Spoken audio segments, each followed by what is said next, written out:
So, I read Oyasumi Punpun. Pain. Only pain.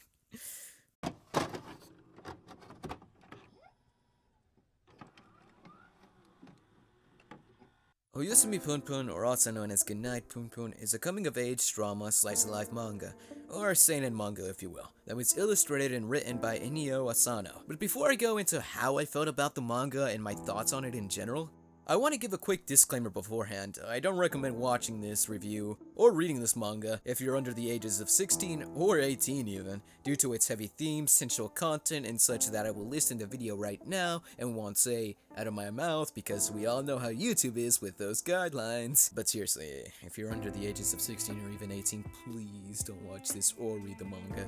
It's a great manga by all means, but that said, I'll try to keep said topics to a minimal degree just because of the good old YouTube guidelines that everyone loves. So, as I stated just a bit ago, Oyasumi Punpun is a manga that was created by Inio Asano. Now, Asano-sensei is known for writing manga and stories that hit on a dark level yet realistic level, and man, they really do hit. You might know him for his previous works such as Girl on the Shore, Solonen, and Epilogue, and of course, Oyasumi Punpun, which we're talking about today. Just like with his previous works though, Oyasumi Punpun was a realistic yet dark story, and this is coming for someone who has read Berserk, which is already a dark yet great story, but with Oyasumi Punpun, the messages it tells throughout the story hit on a more realistic level, which in my opinion separates the two stories. They're both great stories regardless though, so just want to give that quick disclaimer because I don't want to be attacked. They're both great stories in their own way. Oyasumi Punpun is about the life of a guy called Punpun Onodera, who is shown in the form of a bird, along with other forms as the story progresses. Like really, there are some really weird forms, but there's a reason for it. The reason for him being shown as a bird was so the author could give the readers a simple understanding of the symbols that would later take place in the story. Basically his feelings, emotions, and what he feels throughout like the entirety of this whole manga. He just goes through some weird forms. The story starts off with Punpun being 11 years old, who lives with quite an unhealthy family household, with his parents always fighting to the extreme, up to the point where Punpun's mother had to go to the hospital. Moving forward, Punpun's first crush in school, Mio, or Maya, we'll go Mio for this video. Mio moved away, but later on, what would later be his new crush, and also the one who would completely change his life for the worse, honestly. Aiko Tanaka transferred to his school. The two would later go on to have a talk that both of them would forever remember throughout the whole story. Aiko talks to Punpun as they both walk home about how the world would go extinct in a few years and how she would love to be a model or actress when she grows up.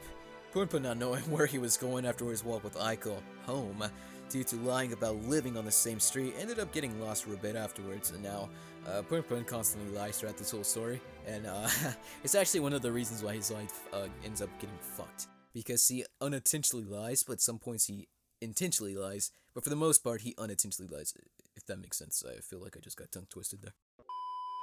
Punpun back home was already used to his parents always fighting and tended to pray to a god by chanting, dear God, tinkle, tinkle, hoy," which was a saying that was taught to him by his uncle, who was taught to him by someone else, but that's a story for a different day, because everyone here has like so many stories, it's insane. So we're just focusing on Punpun, because this is the story of his life. So, yeah. The quote-unquote god that would appear when saying those words was an Afro god with glasses. It was legit an Afro god with glasses. I'll put it on screen here. It was truly something else that you would never think to be a god. But you know, what is god at this point? Anyways, this Afro god would later on just go to mock Punpun while making him feel regrets. The Afro god was ultimately a side of Punpun that he would constantly have to confront throughout the whole story. It's moments like these that I really like in manga, because it's like, oh, this main character is confronting his other self. And it's just, it's a really cool, neat touch to the story. In my opinion, anyways. For others, it might be repetitive, but, you know, I like it for what it was. The story then progresses, and it's revealed that Punpun never once loved his mother due to his mother never caring for him, at least not until she later died of cancer years later, and even then, Punpun would never truly love her. Wow, who would have thought? Abusive household, I don't like you. Woo! Right before this stage of Punpun's life ended, he made a promise to Aiko, who he had already unintentionally lied to before, to take her to Kagoshima during the summer break. This wasn't just any promise though, it was a life or death promise that would change his life for the worse, and lead him to feel guilt and be obsessed with Aiko to an unhealthy level. Fearing for his life and not wanting to break the promise made to Aiko, Punpun tried to desperately find a way to get the money to go to Kagoshima. Sad to say that, well, he ultimately failed. But hey, he and his friends along with Aiko saw a Milky Way, so it's all good.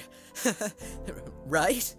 Along those areas, he and his friends also encounter Sachi Nanjo, who would also later in the story impact Punpun's life. But just like with all of Asano-sensei's stories, there's always that one point in his stories that always get even more realistic and even more dark. Man, Asano-sensei can never give us a break, huh? Truly pain. Punpun, feeling fear and regret for not being able to take Aiko to Kagoshima, avoids talking to Aiko for a great amount of time, at least until he meets up with her again in year 2 of middle school. Though, Aiko at this point was already in a relationship with someone else. Takao Yaguchi, who let me just say deserved better because my god this man got cucked. Seriously. When Punpun realizes that Aiko is already in a relationship, he tries to make Yaguchi out to be a bad guy in his head, which just leads him to feel even more guilt. Yaguchi later has a talk with Punpun and makes a deal that if he lost a badminton match, then Aiko would be Punpun's, but if he won, then Aiko would be his. Punpun, realizing that the deal would be unfair due to Yaguchi's leg being injured, feels a mixture of emotions, but he goes through with it anyway. Wow, who would have thought? In the end, Yaguchi lost the bet, and Punpun, at the time feeling conflicted, decides that it's best for Aiko to be with Yaguchi, though Aiko doesn't think this at all, and this is why I think that Yaguchi deserved better, man. Hashtag Yaguchi deserves better. After this, Punpun never sees Aiko yet again for years and goes on to attend high school and later university, where he would then later meet Sachi Nanjo again for the first time in years. Throughout those years after middle school though, Punpun suffered some pretty traumatic events, and the one that stuck with him the most was Midori, his uncle's wife, raping him. Yeah. This leaves Punpun scarred for life, and of course leads to him having nothing but hatred for her. At some point in his high school and university years, Punpun goes 3 years without doing any kind of sexual activity, due to those activities only messing up his life even more. Turning points like these are some of the moments that I really enjoy, as it shows how every moment affects the main character, causing them to be the way they are in the present. Eventually, Punpun raises enough money and ends up moving out of his uncle's place, and instead of living with his father, he goes on to live in an apartment of his own. At this point, Punpun did not see his father the same way as he did when he was a child. The fact that his father's letters were instead written by his mom all those years didn't exactly make things better either. The reason that Punpun moved out on his own was for guess what? Yup, you guessed it. It was because he saw Aiko yet again after years of not seeing her, and he wanted to have a place ready in case they ever lived together at some point. Now you may be wondering, CGZ, do they ever actually move into the apartment together? And well, to answer that question, no. No, they don't. Why? Because this manga is painful. Punpun? Nah, more like pain pun. Pain. But not too long after moving to his apartment, he meets up with Sachi at a bar by coincidence, and the two of them start talking. Although Punpun ends up getting drunk, as the man can simply not drink. He was then reminded that he wrote a short story expressing how he felt when he saw Sachi's paintings of the Milky Way. Punpun's feelings were more or less just his feelings for Aiko, and how he wanted to see her again no matter how far or close she was.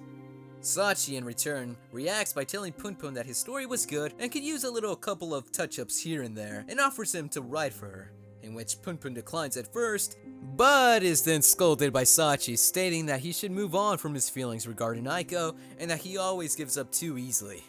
Punpun, of course, angered by what Sachi had to say, continued to decline her offer, only to, well, later accept it after much consideration. The two of them then go on a writing journey, in which Punpun later finds out that Sachi used to try to write and draw manga. Knowing this, Punpun decided to take it upon himself and draw manga to make Sachi happy and fulfill her dream.